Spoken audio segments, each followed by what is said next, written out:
वक्रतुण्ड गणपतये सर्वपुरुषव शङ्कर सर्वदुष्टव शङ्कर सर्वस्वव शङ्कर वशीकुरु यजमानस्य सर्वदोषान् बन्धय सर्वव्याधीन् निगृन्धय सर्वविषाणि संहर सर्वदारिद्र्यं मोचय सर्वविघ्नान् छिन्दि सर्वभद्राणि स्फोटय सर्वसिद्धिं कुरु सर्वकार्यान् साधय सर्वारिष्टान् भञ्जय ॐ श्रीं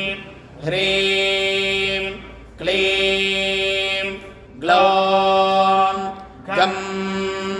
गणपतये वरवरदा सर्वजनं मे